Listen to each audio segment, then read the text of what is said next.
Assalamualaikum warahmatullahi wabarakatuh. Kita lanjutkan materi pada bab struktur dan fungsi jaringan pada tumbuhan. Kita masuk ke bagian organ pada tumbuhan. Organ apa saja yang ada pada tumbuhan? Yang pertama ada organ akar, ya. Ini adalah bagian-bagian dari akar, ya, mulai dari stele sampai ke tudung akar. Bisa anak-anak perhatikan sendiri. Nah, ini ketika kita mengamati penampang akar dikotil dan monokotil menggunakan mikroskop, ya. Mulai dari ada bagian epidermis paling luar, kemudian ada korteks, ada endodermis di sini, ada perisikel, kemudian ada xilem floem dan ada rambut akar atau bulu akar. Nah, akar sendiri itu mempunyai beberapa fungsi. Yang pertama, menguatkan berdirinya tumbuhan. Jelas tanpa adanya akar maka tumbuhan tidak dapat berdiri dengan kuat. Yang kedua, menyerap air dan garam mineral dari akar menuju ke daun. Kemudian bertugas juga menyimpan cadangan makanan. Yang keempat, pada tumbuhan tertentu akar berfungsi sebagai alat perkembangbiakan, misalnya pada cocor bebek. Kemudian bagian akar diantaranya ada ujung akar. Nah, di dalam ujung akar itu terdapat tudung akar atau kaliptra yang berfungsi untuk melindungi ujung akar terhadap kerusakan mekanis saat menembus tanah. Yang kedua ada epidermis. Sifatnya dia mudah ditembus air dan terdapat bulu-bulu atau rambut akar. Nah, rambut akar ini berfungsi untuk memperluas bidang penyerapan. Yang ketiga ada korteks, tersusun atas sel-sel parenkim. Korteks berfungsi untuk menyimpan cadangan makanan dan sebagai alat pengangkut air yang diserap rambut akar menuju ke endodermis. Kemudian ada bagian akar yaitu endodermis. Di dalam endodermis terdapat pita kaspari, tersusun atas lignin dan suberin. Pita kaspari berfungsi sebagai pengatur jalannya larutan menuju stele atau silinder pusat.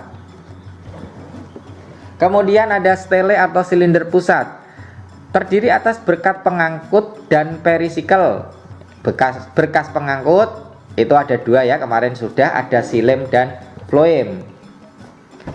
Kemudian jenis akar itu ada dua, yaitu akar tunggang dan akar serabut. Akar tunggang contohnya misalnya pada tumbuhan mangga, ya, akarnya besar-besar dan tidak banyak. Nah, bandingkan dengan akar serabut ini, misalnya pada tanaman padi, ya, itu kan akarnya kecil-kecil, tipis-tipis dan banyak. Nah, pada tumbuhan tertentu, akar memiliki fungsi khusus, misalnya sebagai akar penimbun. Contohnya pada umbi-umbian, ada wortel dan ketela. Kemudian akar nafas, digunakan untuk bernafas, ya, contohnya pada tumbuhan bakau dan beringin. Kemudian ada akar pembelit, terdapat pada tumbuhan vanili dan sirih. Kemudian ada akar isap, terdapat pada benalu dan tali putri. Tujuannya untuk menghisap makanan dari inangnya. Organ yang kedua adalah organ batang, terdiri dari A, buku, ya, ini yang disebut buku atau nodet, yaitu tempat melekatnya daun. Kemudian ada yang disebut dengan ruas, ini, ya, ruas, bagian di antara dua buku. Kemudian ada tunas aksiler atau lateral yang berpotensi membentuk tunas cabang, dan ada tunas terminal atau ujung atau tunas apikal, yaitu bagian yang aktif tumbuh dan berkembang sehingga membuat batang menjadi lebih tinggi. Batang sendiri itu memiliki fungsi tertentu, diantaranya satu, menegakkan dan menguatkan tubuh tumbuhan. Yang kedua, meneruskan air dan zat-zat mineral dari akar ke seluruh tubuh, terutama pada daun. mengalirkan zat hasil fotosintesis dari daun ke seluruh tubuh, bahkan sampai ke bagian cadangan makanan. Ini adalah gambar dari struktur batang jika diamati menggunakan mikroskop. Perbedaan antara batang dikotil dan monokotil ini ya. Nah, bisa anak-anak lihat. Yang paling jelas adalah perbedaannya di sini antara dikotil dan monokotil adalah letak berkas pembuluhnya, yaitu xilem dan floemnya. Jika pada batang dikotil ini susunannya teratur xilem dan floemnya, kalau pada batang monokotil susunannya acak ya atau tidak teratur. Kemudian pada batang dikotil dia juga punya yang namanya kambium, di batang monokotil tidak ada. Nah, di sini ciri-ciri batang monokotil antara lain dia tidak bercabang, tidak punya kambium, juga tidak dan dia beruas-ruas. Contohnya apa? Pada tebu ya, tebu itu beruas-ruas, bambu dia tidak bercabang batangnya, juga tidak berkambium. Kemudian xilem dan floemnya tersebar dan tidak teratur. Pada batang monokotil tidak mengalami tumbuh membesar karena tidak memiliki meristem sekunder. Jadi batangnya kecil, dia tidak bisa membesar. Ciri batang dikotil diantaranya umumnya dia bercabang-cabang. Coba kalian amati tumbuhan atau tanaman mangga di sekitar kalian, pasti batangnya bercabang. Dia punya kambium ya, tetapi tidak beruas-ruas. Jadi batang dikotil itu tidak punya ruas-ruas. Di bawah epidermis terdapat jaringan penguat kolenkim dan sklerenkim. Adanya kambium menyebabkan batang tumbuhan dikotil dapat membesar. Hal ini disebabkan karena aktivitas pembelahan sel dari jaringan meristem pada kambium. Modifikasi batang. Pada tumbuhan tertentu, batang dapat mengalami modifikasi dan berfungsi sebagai tempat cadangan makanan. Misalnya pada tumbuhan tebu, kentang, dan kunyit. Nah, ini ya. Contohnya tadi ada tebu, kemudian kentang, lalu ada kunyit. Organ yang ketiga adalah daun. Daun merupakan organ utama tempat terjadinya fotosintesis. Nah, permukaan daun bagian atas dan bawah itu diselubungi oleh jaringan epidermis. Jadi ada epidermis atas, ada epidermis bawah pada daun. Fungsinya sebagai lapisan pelindung jaringan di bawahnya. Pada epidermis terdapat kutikula berlapis lilin yang berperan untuk mengurangi penguapan air. Di antara sel epidermis terdapat stomata yang berfungsi sebagai tempat pertukaran oksigen dengan karbon dioksida. Nah, stomata juga berfungsi sebagai jalan penguapan air saat proses transpirasi. Biasanya jumlah stomata lebih banyak pada lapisan daun bagian bawah. Nah, ini gambar stomata.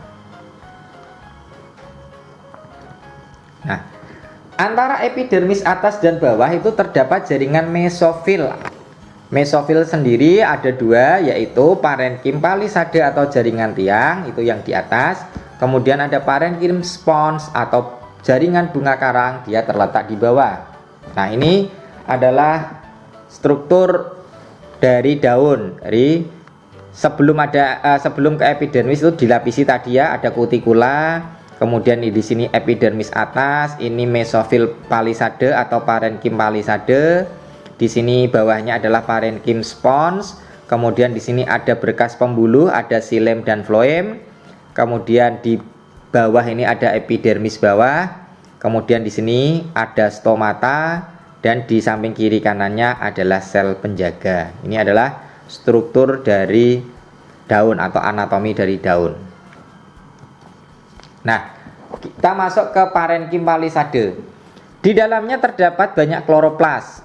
Tentu saja kloroplas itu mengandung klorofil yang berfungsi menangkap gelombang cahaya matahari sebagai energi untuk proses fotosintesis. Jadi intinya proses berlangsungnya fotosintesis itu terdapat di jaringan parenkim palisade. Kemudian di parenkim spons atau jaringan bunga karang merupakan suatu ruangan berbentuk labirin udara. Labirin ini dapat dilalui karbon dioksida dan oksigen yang bersirkulasi dari epidermis atau stomata sampai palisade. Organ yang keempat ada bunga. Bunga merupakan alat reproduksi pada tumbuhan.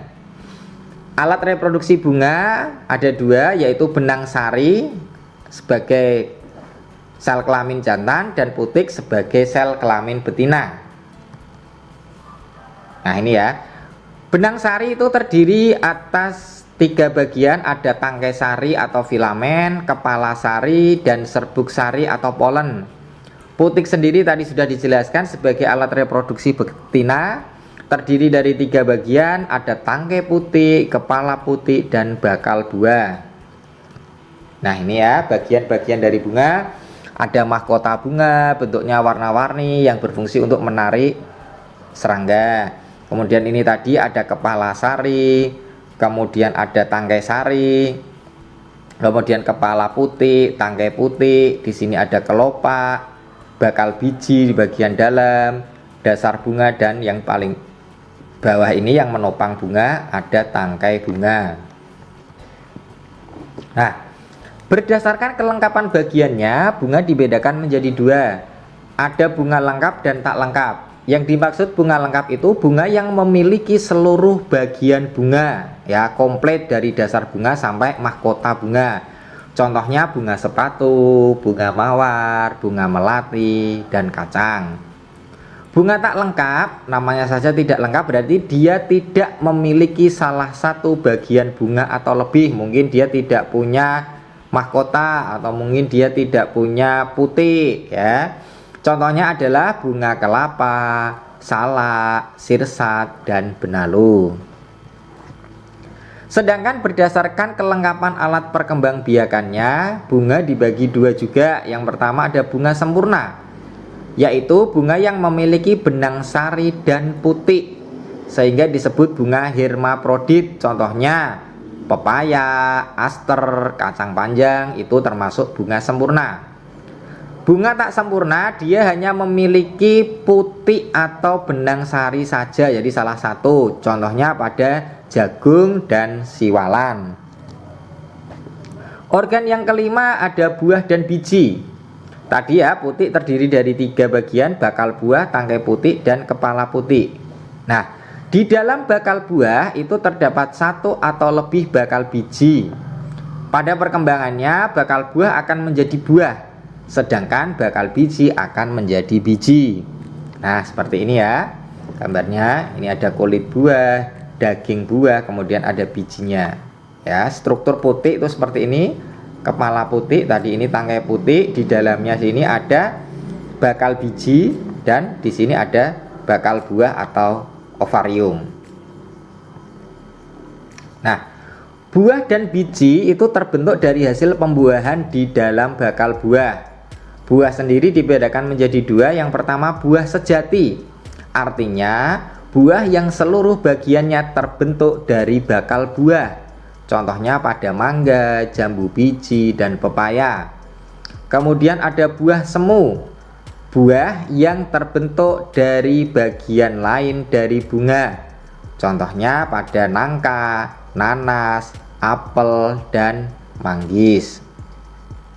Nah, sampai di sini dulu penjelasan organ pada tumbuhan, ya.